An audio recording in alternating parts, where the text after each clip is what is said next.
have lots of friends, a number of reasons, mainly political. I mean, again, on a personal level, I'd go fishing with Tucker anytime. The real question is, for me, I got into this business because I care about the ideas and I care about the ideals. And so when you're determining what is conservatism, what should the future of America look like, and where do you draw the lines, those are the questions that I need to answer in my job.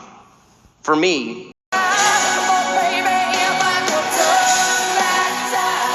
on me and my children. Well, I actually agree that there are permission structures for violence on all sides of the political aisle. I do think they are more deeply entrenched on the left. I am not going to pretend that there aren't those things on the right, because I know precisely from where my death threats originate, and I have 24/7 security on me and my children. Okay, like it costs us millions of dollars a year to provide security for me and my kids because of the amount of entrenched political violence in our system and permission structures that are built on that sort of thing. What I am seeing, and then he'd go back down into the basement. And so he wasn't exhausting in the same way that Trump was. So the problem for Trump has always been Trump. I mean, the draw of Trump is Trump, and the problem for Trump is Trump. It's nobody else. And the obstacles that Donald Trump makes for himself are the biggest obstacles that he faces, not the obstacles made by other candidates about him. And frankly, I hope he gives the Ukrainians Tomahawk cruise missiles. On the facts, Ukraine did not talk the United States into the war. Or is he a spoiled brat who grew up in the lap of luxury, had his daddy sign his checks, and then bragged about how he is a huge winner?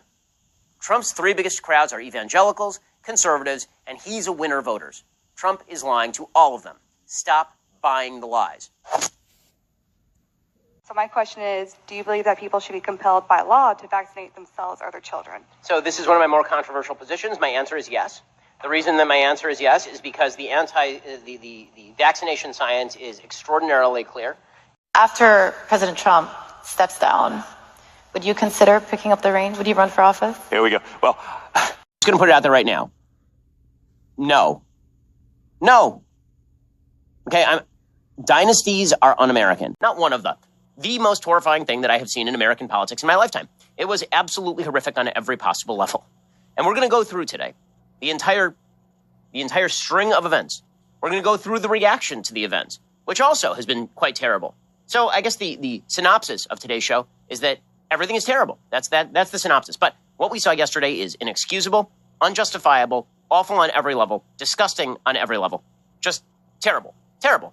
When you have rioters taking over the U.S. Capitol building, the seat of American democracy, and when you have those rioters saying that they are doing so in the name of the President of the United States, and when you have them doing that to the legislative branch of the government, and when you have those people, they are rioters, they are not protesters, okay? As soon as you commit an act of vandalism or violence, you are no longer in the category of protester, you are now a...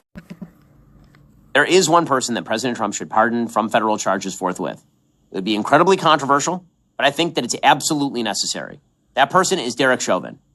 President Trump should, in fact, pardon Derek Chauvin.